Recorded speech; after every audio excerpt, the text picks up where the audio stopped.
Bien, ahí se está grabando. Bien, chiquillos, hoy día vamos a empezar con una materia que es súper importante, que es el metabolismo de los lípidos. Junto con los carbohidratos y los aminoácidos, los lípidos constituyen uno de los principales componentes nutricionales en la dieta del ser humano. Bien, hablemos un poco de lo que son los lípidos propiamente tal, en la primera diapositiva. Bueno, aquí les voy a mencionar los temas que vamos a tratar, algo de la estructura, muy general. Cuando ya entremos propiamente tal en la materia, vamos a hablar de la digestión y absorción, fundamentalmente, de los triacilglicéridos y de los ácidos grasos, para analizar en una primera parte de la clase la llamada lipólisis y terminar con la beta oxidación de ácidos grasos. Bueno, en la primera parte vamos a hablar un poquito de lo que es la estructura y la función que cumplen los lípidos. Los lípidos se van a definir por una sola propiedad. Son componentes que son insolubles en agua y obviamente si son insolubles en agua, un solvente polar, van a ser solubles en solventes de naturaleza no polar. Esta es una definición muy general, pero es válida desde el punto de vista químico, porque los lípidos representan una familia de una enorme cantidad de distintos tipos de moléculas que tienen distintas estructuras. Así que no es fácil llegar a clasificarlos por el tipo de estructura química que poseen. Tal como les dije, o se los insinué, esto hace que sean un grupo muy heterogéneo de compuestos. Por ejemplo, aquí les muestro yo la estructura del colesterol, que vamos a analizar, por lo menos su función y su metabolización en este curso.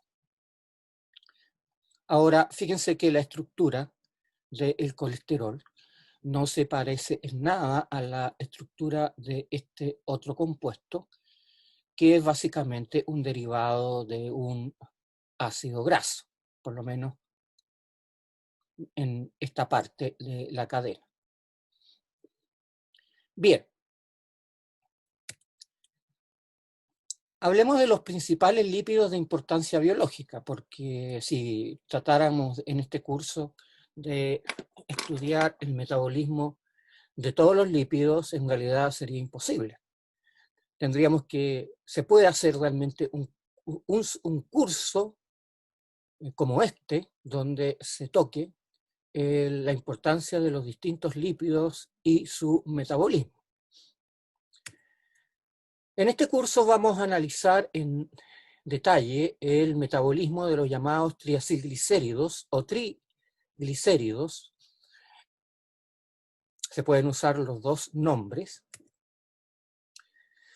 Si bien es cierto, vamos a mencionar en algún momento los fosfolípidos, no vamos a entrar en mayor detalle con respecto a su metabolización. De los glicolípidos, que son lípidos asociados a azúcares, tampoco. Y finalmente, bueno, del colesterol y sus derivados, sí. Va a ser el segundo lípido importante que vamos a analizar en este curso. Bueno, por supuesto, después están las llamadas vitaminas liposolubles, que poseen también un amplio espectro de tipos de estructura. El capítulo que considera a la estructura, metabolismo y propiedades de vitaminas liposolubles, tampoco lo vamos a ver en este curso. Entonces, resumiendo, en este curso nos vamos a centrar en los triacilglicéridos y en el colesterol y sus derivados. Dicho esto, empecemos entonces propiamente tal en materia.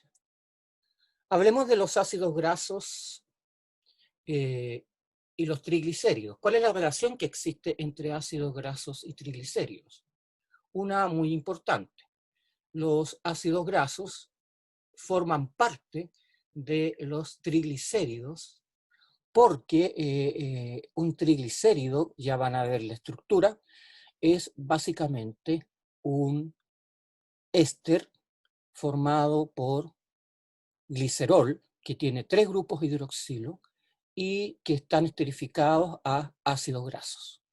O sea, básicamente, como les dije, es el glicerol, que es un alcohol que tiene 3 grupos OH, y que esos grupos OH forman enlaces de tipo éster con 3 moléculas de ácidos grasos. Este es el glicerol. Es un polialcohol, un trialcohol en realidad, tiene 3 grupos OH, y cada uno de estos eventualmente puede formar un enlace de tipo éster con un derivado de ácido graso. Ustedes vieron en el curso de química cómo se forman los ésteres, básicamente. Hay un ataque nucleofílico de un par de electrones que están unidos al oxígeno sobre el grupo carbonilo de un ácido graso.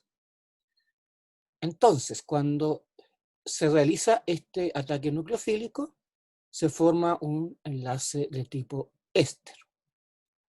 Cuando los ácidos grasos entonces se enlazan covalentemente con los grupos OH del glicerol, lo que se forma es un triacilglicérido o triglicérido. Y aquí lo que tenemos es esta molécula de glicerol que está formando 3 enlaces de tipo éster con 3 moléculas con 3 ácidos grasos. Y desde el punto del metabolismo, desde el punto metabólico, a nosotros nos van a interesar los triacilglicéridos que están unidos a ácidos grasos de cadena larga. Ya les voy a detallar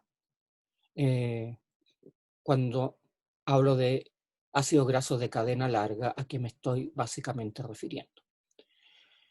Ahora, este triacilglicérido se puede formar de la unión de los grupos hidroxilo del glicerol con el mismo ácido graso, como se muestra en este caso, o pueden ser eventualmente 3 moléculas distintas o 3 derivados distintos de los ácidos grasos.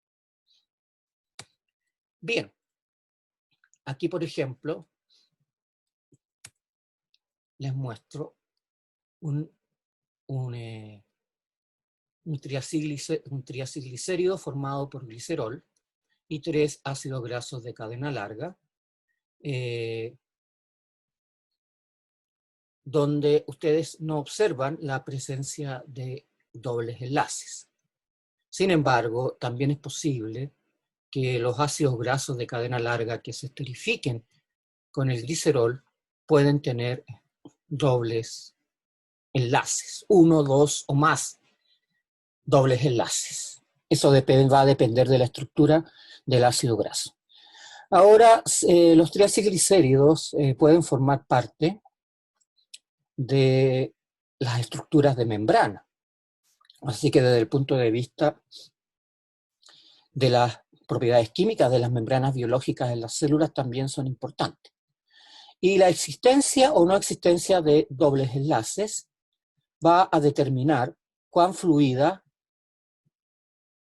sea la membrana biológica. En general, los dobles enlaces incrementan la fluidez de las membranas biológicas que forman parte de las células, incluyendo, por ejemplo, la membrana plasmática. Pero ustedes saben de que la membrana plasmática no es el único componente membranoso que tiene una célula eucarionte. Bien. Hablemos entonces, ya saben ustedes que los triacilglicéridos están formados por ácidos grasos y glicerol, unidos mediante enlaces de tipo éster. Bien. Los ácidos grasos, que son un grupo de moléculas muy importantes para nuestro metabolismo, son básicamente ácidos carboxílicos, por lo que poseen las mismas propiedades químicas que nosotros estudiamos, o que ustedes estudiaron más específicamente en el primer semestre, cuando vimos la química de los ácidos carboxílicos. Por lo tanto, tienen un grupo carboxilo terminal, COOH. En los tejidos biológicos, su largo frecuente va de 12 a 22 átomos de carbono. Nosotros podemos sintetizar el ácido graso más largo que podemos, más corto que podemos sintetizar es de 16 átomos de carbono, que es el palmitato, o ácido palmítico, que tiene, ya les dije, 16 átomos de carbono. Sin embargo, hay ácidos grasos más pequeños que pueden tener importancia en algunos procesos metabólicos. Sin embargo, normalmente estos se adquieren en la dieta. Como ya les dije, y voy a repetir esto, el ácido graso más pequeño que nosotros podemos sintetizar tiene 16 átomos de carbono. Sobre 16 átomos de carbono también podemos hacerlo, también podemos sintetizarlo. No todos, pero un buen número. Además, estos ácidos grasos pueden ser saturados o insaturados. Saturados se refiere a la no presencia en él de dobles enlaces. Insaturados significa que poseen uno o más dobles enlaces en su cadena alifática. Hablemos un poco de la llamada nomenclatura de ácidos grasos. Aquí ya les muestro un ácido graso de cadena larga. Se me había filtrado por aquí una alfa, pero no importa. Ustedes saben que se numeran, según Yupac, asignándole el número 1 al carbono del grupo carboxilo, que siempre va a estar ubicado en uno de los extremos de la molécula. En este caso, este va a ser el carbono 1 y señala el inicio de la cadena. El resto se numera en función de este número 1, 2, 3, 4, etcétera, etcétera, etcétera. Este tiene 18 átomos de carbono.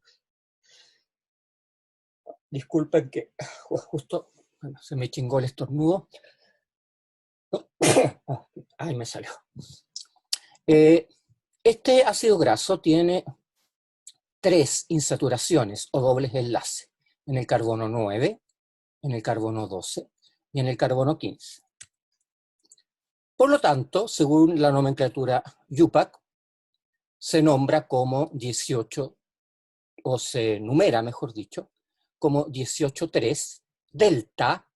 Este delta indica la posición de los dobles enlaces, 9, 12 y 15.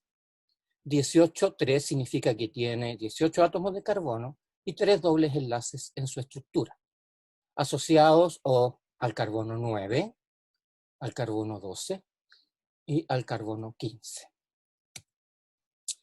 Este ácido que les muestro acá es el ácido alfa linolénico. y es un ácido graso esencial. Eso significa que nosotros no tenemos la capacidad de sintetizarlo.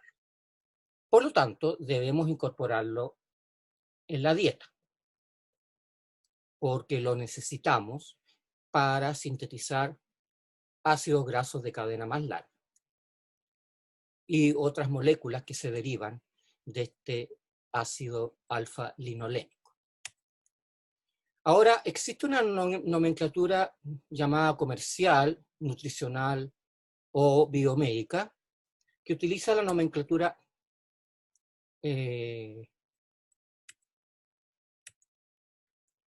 omega. Yo sé que ustedes han escuchado el término omega, por ejemplo, omega 3, omega 6. ¿Y a qué se refiere esta nomenclatura omega? Se refiere básicamente a los átomos, primero que nada, se utilizan letras griegas, desde la alfa a la beta, siguiendo por las omegas, las que están hacia el lado, en este caso, izquierdo de la molécula. La terminología en letras griegas va a tener cierta importancia para nuestro curso cuando hablemos de la llamada beta oxidación. Ustedes saben que el carbono 2 de IUPAC,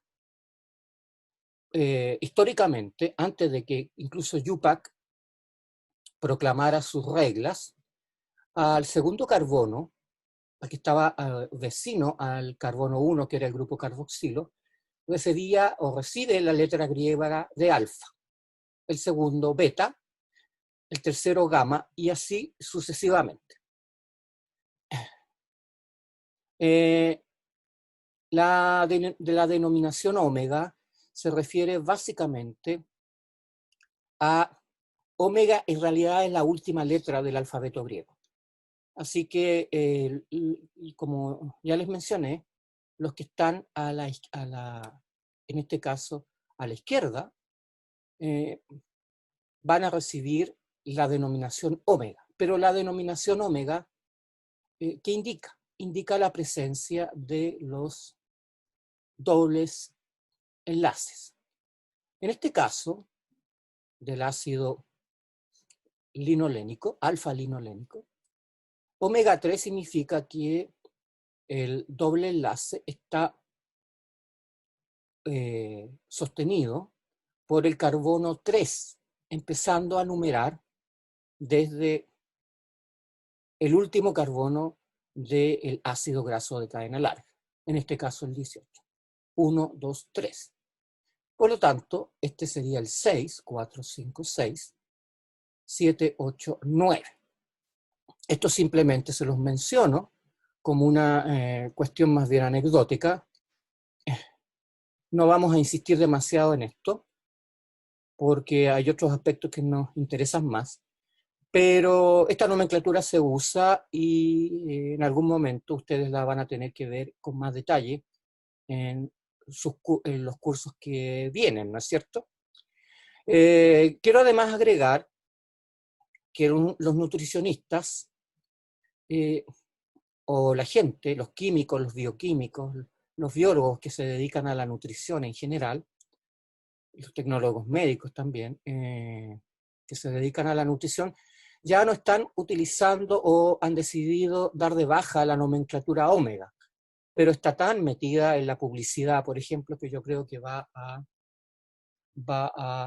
seguir dando vuelta por mucho tiempo, por eso se las menciono.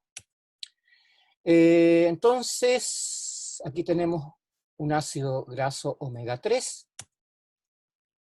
¿Por qué es omega 3 el alfa-linolénico? Porque el primer doble enlace está asociado al carbono 3, contando desde el 18 de la nomenclatura de IUPAC.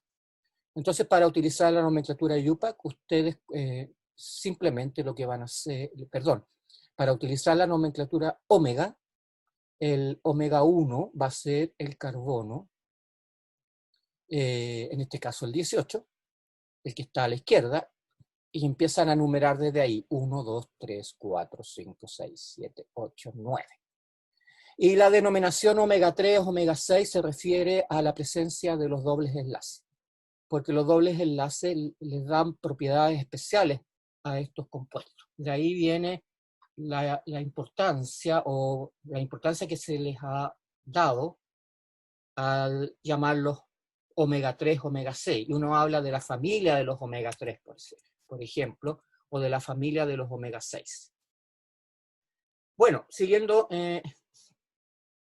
la nomenclatura UPAC, esta sería una representación más real del alfa-linolénico, o también conocido como carbono 18,3, delta 9, 12, 15, y que pertenece a la familia de los omega 3. De los ácidos grasos comunes, los más importantes, y que ustedes deben conocer, y van a tener que conocer, sobre todo por el tipo de asignaturas que ustedes tienen, y que se les van a venir encima en los próximos años.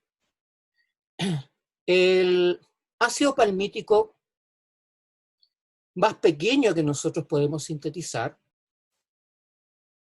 es este, el palmítico, que es 16,0. Ahora, obviamente, no es esencial porque lo podemos hacer. Tenemos la maquinaria biosintética para generarlo. El ácido esteárico, que es 18,0, eso significa que tiene 18 átomos de carbono y ningún doble enlace, que tampoco no es esencial porque lo podemos sintetizar. Después viene el ácido oleico, que es el primer doble enlace, o representa el primer ácido graso con un doble enlace que podemos sintetizar, que es el 18,1, delta 9, o sea, nuestra maquinaria biosintética permite introducir dobles enlaces a partir del carbono 9, y después en azulito aparecen dos ácidos grasos, el linoleico, que pertenece a la familia de los omega 6, eso significa que contando desde, esta vez contando desde la izquierda, no desde la derecha, contando desde la izquierda, el primer doble enlace está asociado al carbono 6. Y es 18,2. ¿Por qué? Porque tiene dos dobles enlaces, en posición 9 y en posición 12. Y es esencial. Nosotros no podemos introducir dobles enlaces en el carbono 12. No tenemos la maquinaria molecular biosintética para poder colocar un doble enlace en esta posición. Esto hace que el linoleico sea un ácido graso esencial. El otro que es esencial es el alfa-linolénico, que, bueno, ese fue el que ya les mostré anteriormente, que es un omega 3. Tampoco lo podemos sintetizar, por el hecho de que no tenemos maquinaria como para introducir dobles enlaces después del 12, en este caso específicamente el 15. ¿Qué significa esto? Significa que nosotros solamente podemos introducir dobles enlaces hasta el carbono 9, o sea, nuestra maquinaria biosintética. Del 12 no podemos, y obviamente que si no podemos del 12 no vamos a poder tampoco con el 15. Bueno, ahora, sin embargo, y esto es llamativo, el ácido araquidónico, que pertenece a la familia de los omega 6, no es esencial, siempre y cuando en la dieta nosotros incorporemos el linoleico, el omega 6. Y el eicosa pentaenoico, el EPA, que ha llegado a tener una enorme importancia desde el punto de vista nutricional en los últimos años, que es un omega 3, tampoco va a ser esencial si nosotros incluimos en la dieta el alfa-linolénico. Esto significa que estos dos últimos serían esenciales condicionales, pero no los consideramos esenciales porque por lo menos hoy en día y en este mundo moderno es muy raro que en la dieta de los seres humanos en el mundo no se incorpore el ácido linoleico o el alfa-linolénico. Así que los nutricionistas han dejado de considerar estos dos ácidos grasos esenciales. ¿Qué pasa con el linoleico y el alfa-linolénico? Lo tenemos que adquirir obviamente de la dieta, sobre todo de las plantas, ¿ya? Antes de terminar con esto, ¿alguna duda, chiquillos, con respecto a lo que acabamos de ver?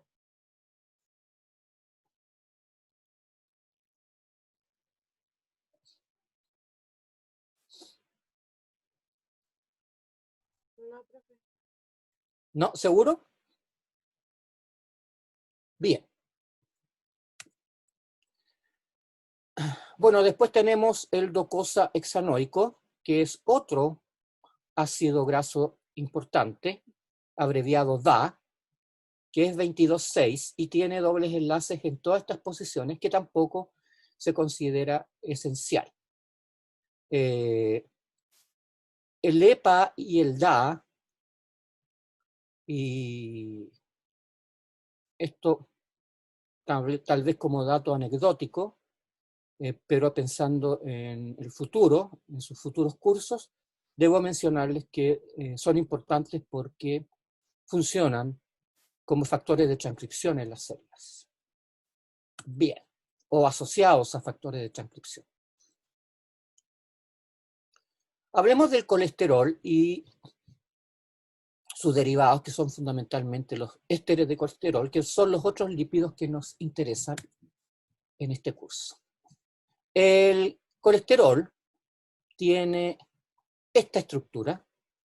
Fíjense que tiene varios anillos y aquí, asociado a este carbono, tiene una cadena hidrofóbica que está unida covalentemente a este carbono del ciclo. Por ahí hay un doble enlace, pero el colesterol tiene una característica, tiene un grupo hidroxilo. ¿Y por qué es importante esta característica? Porque se puede esterificar con ácidos grasos. Eso significa que el colesterol puede generar derivados. Y estos derivados son precisamente los llamados ésteres de colesterol. Y los ésteres de colesterol, junto con el colesterol, tienen una muy grande importancia biológica, participan en distintos procesos. Entonces no se les olvide, este grupo hidroxilo puede formar con ácidos grasos ésteres, como el glicerol forma triacilglicéridos con los ácidos grasos. Ahora fíjense que si el colesterol, la molécula en su mayoría es hidrofóbica, eso significa que no tiene afinidad por el agua. Tiene acá un pequeño punto hidrofílico, pero el colesterol en general va a ser una molécula, es un ácido graso, porque la gran mayoría de la molécula es hidrofóbica. Los ésteres de colesterol son más hidrofóbicos que el colesterol, porque cuando el grupo hidroxilo, que tiene características polares, se esterifica, pierde la característica polar, lo que hace que los ésteres de colesterol sean aún más hidrofóbicos que el propio colesterol. Bueno, El colesterol, a partir del colesterol se pueden sintetizar muchas moléculas que tienen importancia biológica, la mayor parte de ellas hormonas, como la testosterona, el estradiol,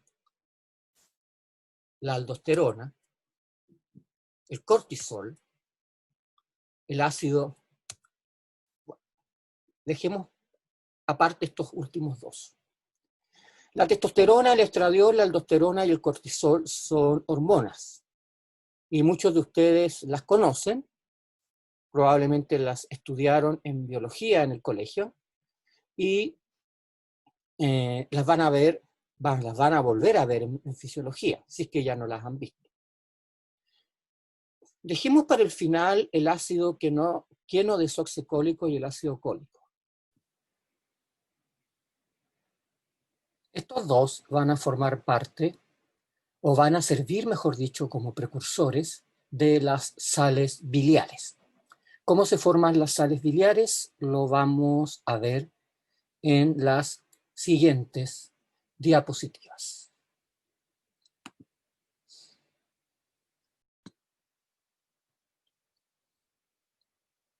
Vamos a hablar ahora acerca de la digestión y absorción de los triacilglicéridos y también del colesterol.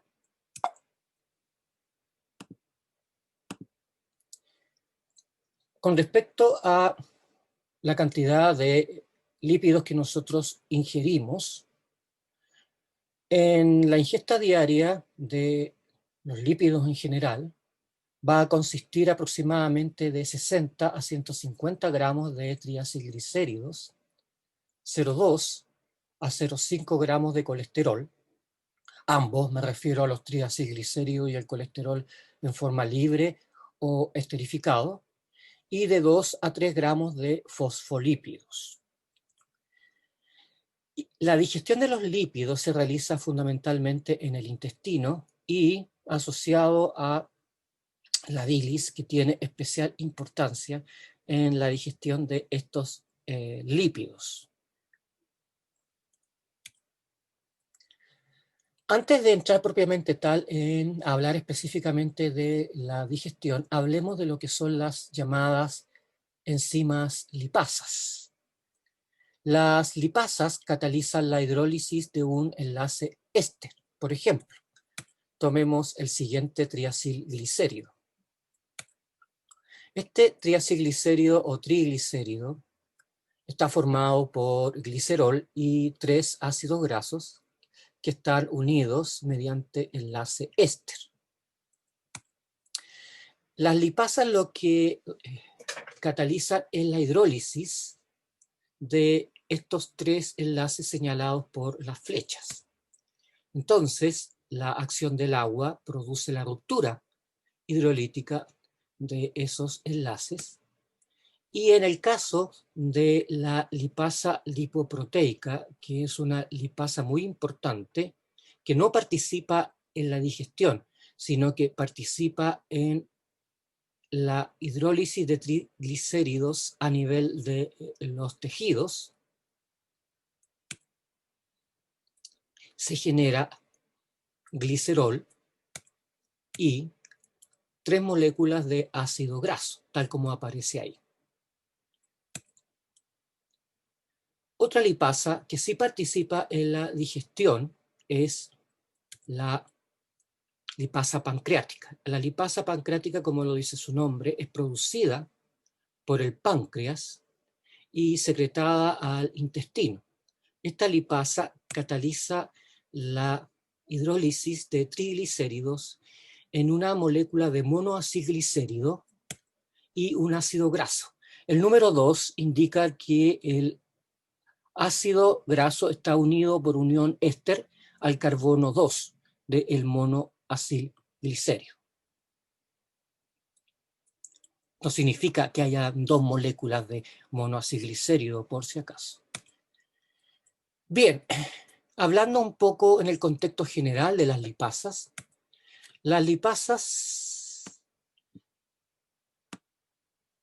como la pancreática, es la lipasa que degrada los triacilglicéridos de la dieta en el lumen del intestino, produciendo, como ya se los dije, monoacilglicéridos más ácidos grasos. La lipasa lipoproteica tiene una ubicación extracelular e hidroliza los triacilglicéridos en ácidos grasos más glicerol. Otra lipasa importante que vamos a estudiar en las diapositivas que viene es la ATGL, que no participa en la digestión, sino que es una lipasa del tejido adiposo. Y se encuentra en el citoplasma de este tejido, como dice ahí.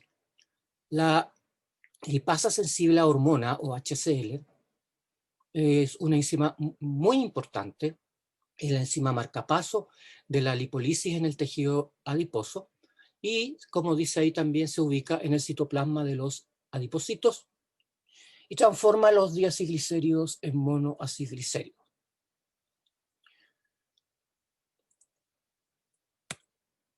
Finalmente tenemos la monoacilgliceridolipasa, que es otra lipasa del tejido adiposo.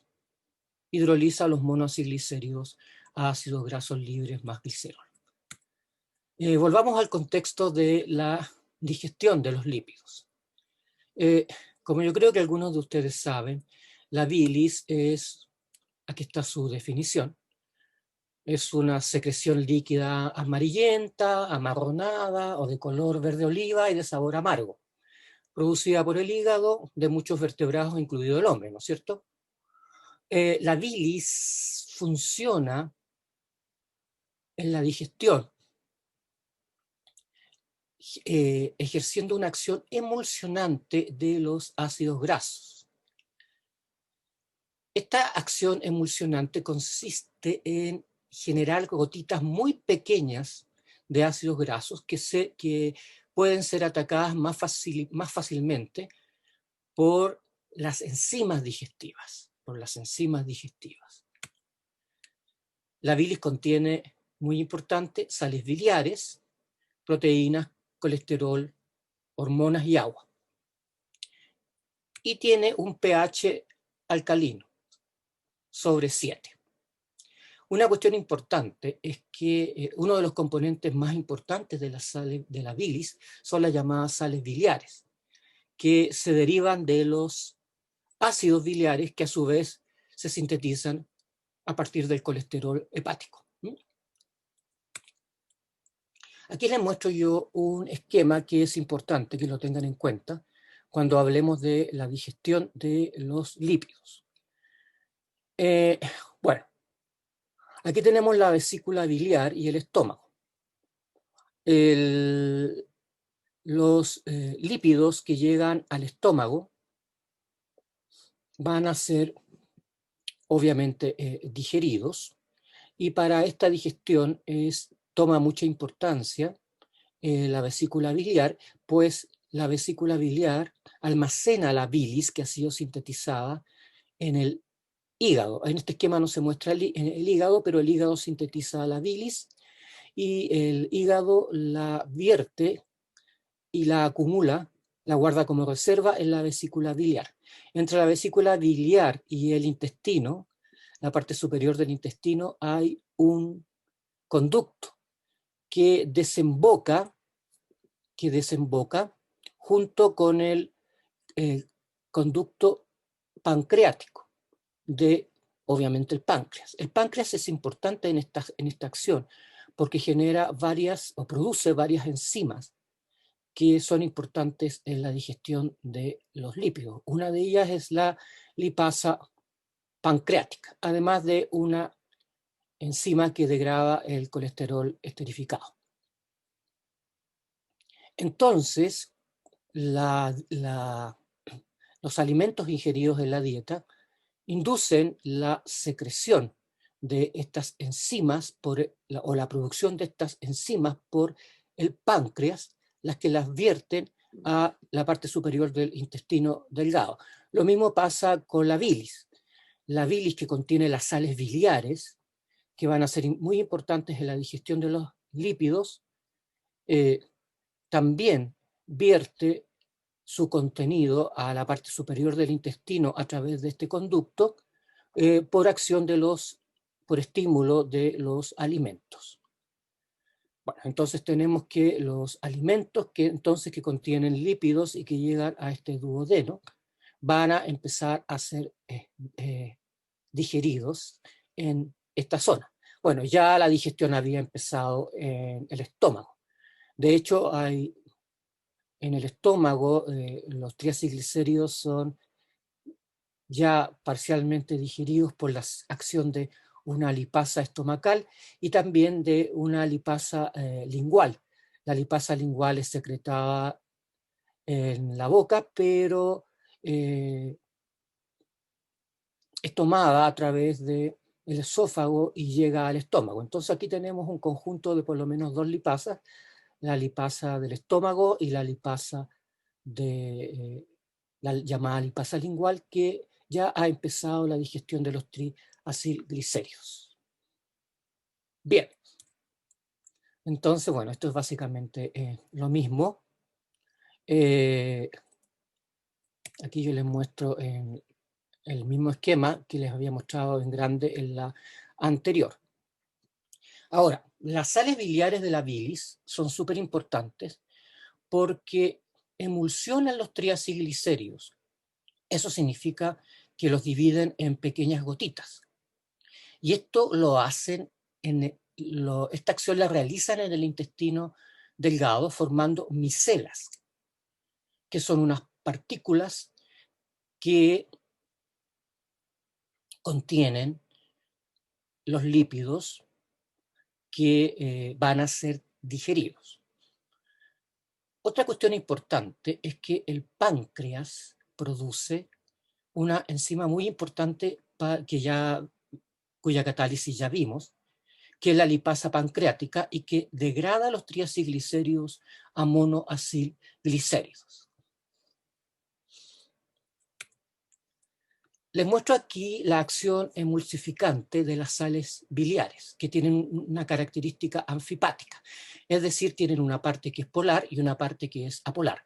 Esto favorece la emulsión de una gota de grasa o de un glóbulo de grasa, en realidad, de tamaño relativamente grande. Entonces, lo que hacen las sales biliares es simplemente producir la división de este glóbulo de grasa. Recuerden que las grasas son insolubles en agua, así que cuando llegan al estómago y luego al intestino, las grasas van a tender a insolubilizarse.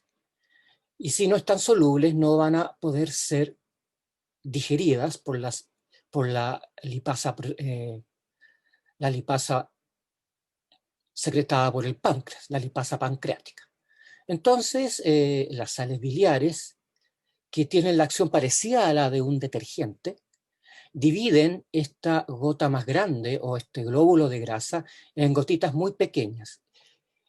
Esta acción se denomina emulsificación, donde una gota grande de grasa o un acúmulo de grasa relativamente grande es dividido en gotitas muy pequeñas. Estas gotitas muy pequeñas están recubiertas por las sales biliares, lo que permiten la solubilización de estas gotitas en un ambiente acuoso. Por eso que tienen carácter anfipático. Tienen una parte polar y una parte no polar. Los fosfolípidos y los triglicéridos, ustedes los van a ubicar asociados hacia, por lo menos sus partes más polares, hacia la superficie. Y bueno, estas gotitas están suspendidas en un ambiente más bien acuoso. En este ambiente acuoso, ahora las enzimas, como la lipasa pancreática, puede ejercer su acción y catalizar la hidrólisis de los triacilglicéridos en monoacilglicérido y una molécula de ácido graso libre. Una cuestión importante es que las sales biliares actúan como cofactor de la lipasa pancreática, es decir, es un cofactor estimulante. Estimula las sales biliares, estimulan a la lipasa pancreática, es decir, incrementan su actividad enzimática por esta acción de cofactor que tienen sobre la enzima. Aquí les muestro yo algunas de las sales biliares importantes. En el hígado se sintetizan los llamados ácidos biliares, porque obviamente tienen una estructura de ácido, y los más importantes son el ácido cólico y el ácido queno-desoxicólico. Ambos se sintetizan a partir del colesterol, se derivan a partir del colesterol que se encuentra en el hígado. Ahora, estos ácidos biliares se denominan primarios porque se sintetizan fundamentalmente en el hígado. Se habla también de ácidos biliares, perdón, secundarios, y son aquellos que aparecen en el intestino. Entonces en el hígado se sintetizan estos dos, el ácido cólico y el ácido queno-desoxicólico. Pero estos son precursores.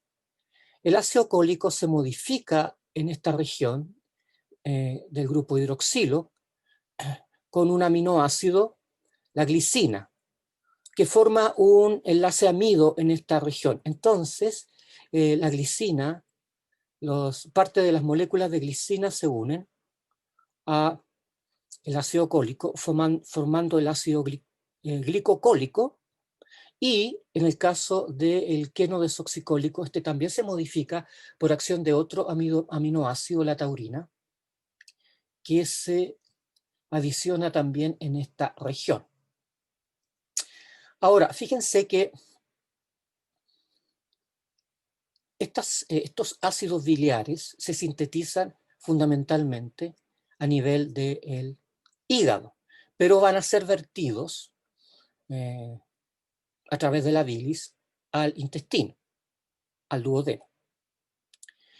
Una cuestión importante de esto es que fíjense en esta cola del ácido glicocólico. Tiene un grupo carboxilo, que tiene un grupo hidroxilo, que se puede ionizar, porque tiene características ácidas. Lo mismo pasa con el ácido tauroqueno-desoxicólico.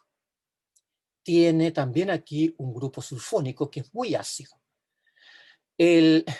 Debido al pH de la bilis, que es más bien alcalino, y a los pK sub A de estos grupos, este grupo carboxilo y de este grupo sulfónico, que son ácidos, estas estructuras, estos ácidos se encuentran en realidad completamente ionizados. Eso significa que no vamos a encontrar el ácido propiamente tal, sino que la base conjugada de este grupo ácido y la base conjugada de este grupo ácido. Por lo tanto, estas estructuras a nivel de la bilis tienen carga negativa, ¿no es cierto? Porque predominan las bases conjugadas de estos ácidos a nivel de la bilis, porque la bilis tiene un pH alcalino y estas moléculas están en realidad casi completamente ionizadas. Por lo tanto, tal como dice aquí, los ácidos biliares modificados con glicina y taurina presentan grupos muy ácidos, los que se ionizan completamente al pH alcalino de la bilis. Por lo tanto, lo que vamos a tener son las bases conjugadas. Realmente lo que tenemos son las sales. ¿Por qué? Porque estas sales biliares derivadas de estos ácidos, que son las bases conjugadas, se les puede unir una molécula de sodio o una de potasio. Entonces aquí tendremos en realidad el glicocolato y el tauroqueno-desoxicolato, las bases conjugadas de estos ácidos biliares. Entonces, cuando se habla realmente de ácidos biliares, como debido al pK sub A de estos grupos ácidos y a el pH de la bilis, en realidad lo que tenemos son no propiamente tal los ácidos, tenemos las sales o las bases conjugadas derivadas de estos ácidos. Recuérdense de los amortiguadores que vimos en química. Entonces, si tenemos las bases conjugadas de estos ácidos, lo que tenemos propiamente tal son las sales. ¿Por qué? Porque además estas porciones negativas de las moléculas pueden interaccionar con ion sodio o ion potasio. Por eso se habla de sales biliares y no propiamente tal de ácidos biliares. Los ácidos biliares serían propiamente tal los precursores de las sales biliares sintetizadas por el hígado y que se vierten, vierten a la bilis, ¿ya? Bien, ahí estaría un átomo de sodio y otro átomo de sodio unida por carga a esta región de las bases conjugadas de los ácidos biliares, el ácido glicocólico y el ácido tauroqueno desoxicólico. Bien, hablemos de la digestión ahora, primero de los triacilglicéridos.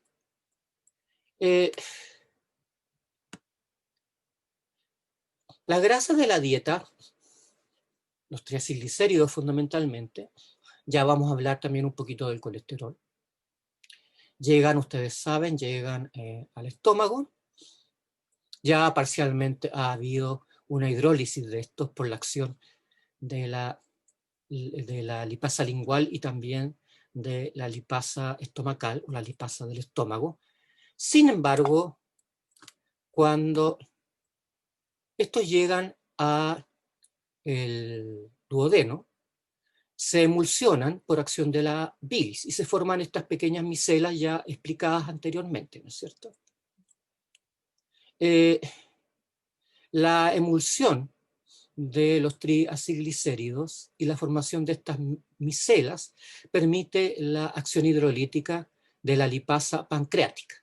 La lipasa pancreática es la enzima fundamental de la lipólisis, de la acción hidrolítica sobre los triacilglicéridos en el intestino. Entonces los triacilglicéridos se degradan en monoacilglicéridos y ácidos grasos libres. Ahora,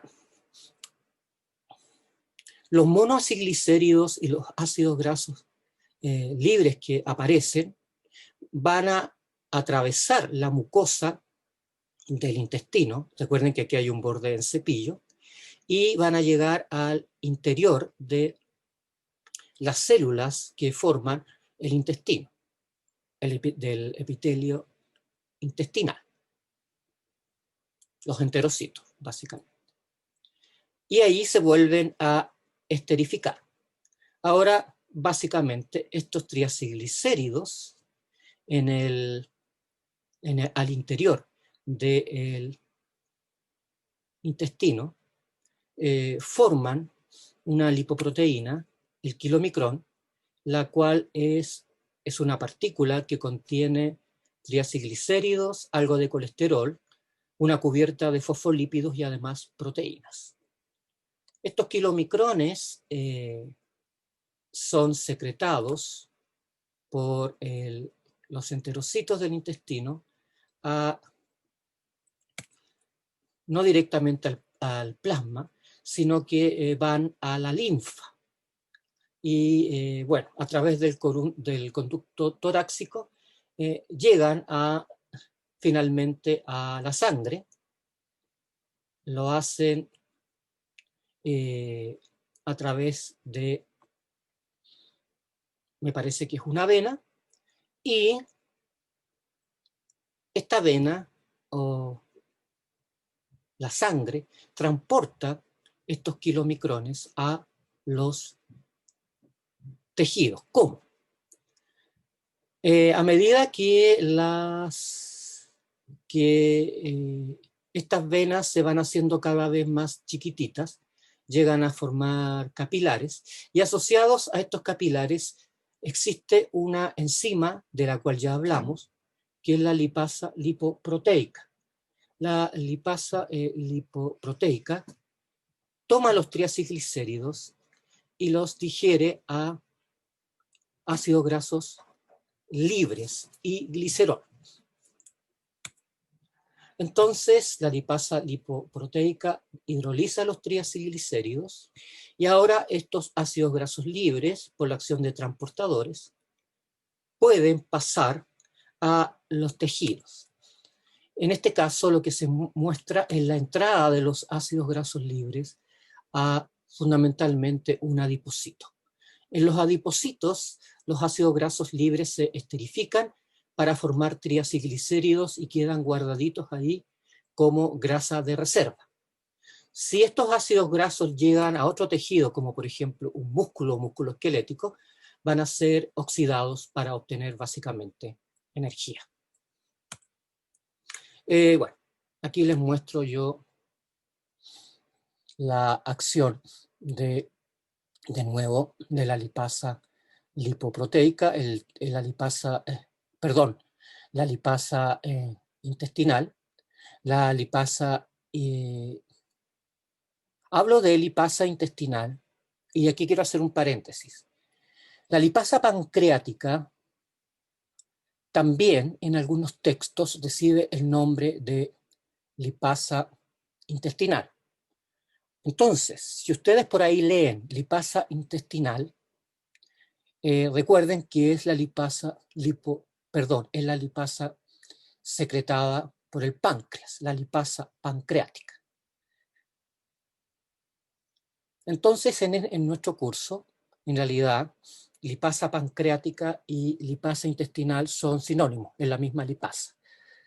Lo que algunos textos llaman lipasa intestinal, en realidad es la lipasa secretada a nivel pancreático, y que degrada los triacilglicéridos fundamentalmente en ácidos grasos libres y monoacilglicéridos. Bien, bueno, en este caso se generan dos moléculas de ácido graso, y una molécula de monoacilglicérido.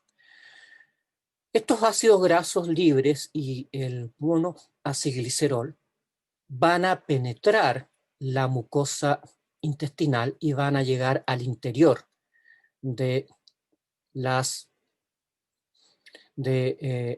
enterocitos. En los enterocitos, estos triacilglicéridos,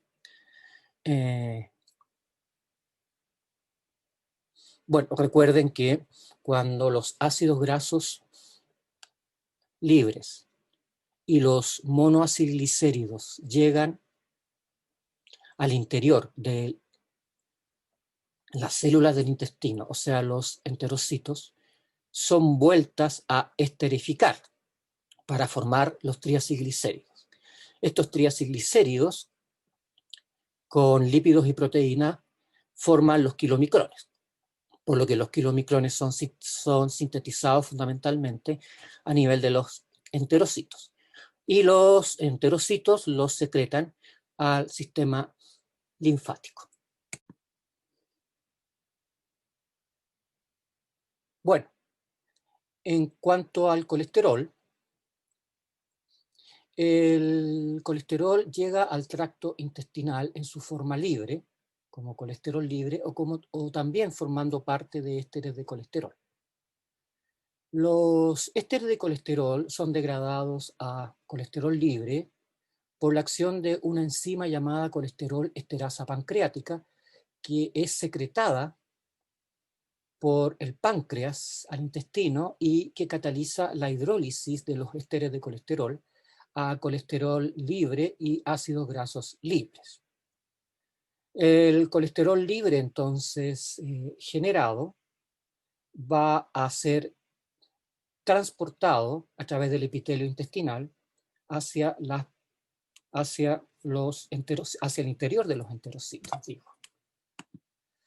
Entonces, tenemos que, como resumen, el colesterol que viene de la dieta y el colesterol que se encuentra en la bilis. Recuerden que la bilis también contiene colesterol libre.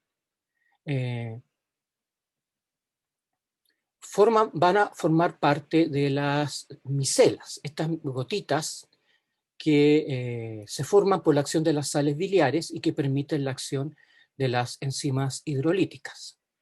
En el caso del colesterol, vamos a encontrar asociadas a estas micelas también los llamados ésteres de colesterol. Entonces, realmente esta enzima, la colesterol esterasa, realiza su acción sobre el colesterol esterificado que se encuentra formando parte de estas pequeñas gotitas de lípido que se forman a partir de la emulsión de los lípidos a nivel del intestino por acción de las sales biliares. Ahora, el colesterol libre generado dentro de estas micelas va a ser transportado hacia el interior de las células intestinales o los enterocitos a través del epitelio intestinal por la acción de un transportador llamado NPC1L1, que en realidad en inglés es Niemann-Pick C1-like 1. Esta proteína actúa como receptor del colesterol libre y también lo transporta, parece también transportarlo al interior del enterocito. En el interior del enterocito, el colesterol libre va a ser esterificado por acción de esta enzima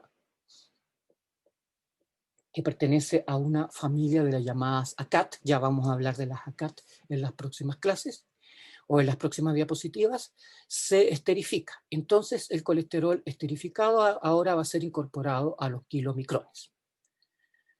Una parte del colesterol y también de otros derivados de colesterol que se pueden encontrar a nivel de las células del epitelio intestinal son transportadas nuevamente hacia el lumen intestinal y finalmente van a ser excretadas o eliminadas a partir de las heces que se forman por la digestión de los alimentos en el intestino. Para terminar esta parte, quisiera hablarles de lo que les sucede o cómo se forman los triacilglicéridos en el intestino, porque el mecanismo es algo distinto al que vamos a ver posteriormente para la generación de los triacilglicéridos en el hígado o en el tejido adiposo. Dentro del epitelio intestinal, estas enzimas llamadas aciltransferasas toman los monoacilglicéridos y le agregan un ácido graso para formar un diacilglicérido. Lo esterifican en buenas cuentas.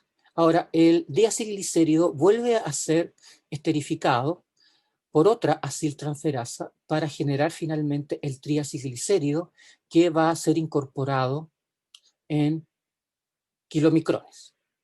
Probablemente a esta altura ustedes todavía no tienen claro el rol del glicerol fosfato, pero para la síntesis de triacilglicéridos a nivel del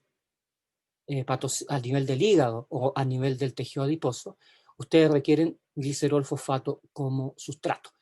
En el intestino no se requiere glicerol fosfato como sustrato porque el punto de partida es un monoacilglicérido, o sea, un lípido que contiene un ácido graso que está esterificado al glicerol.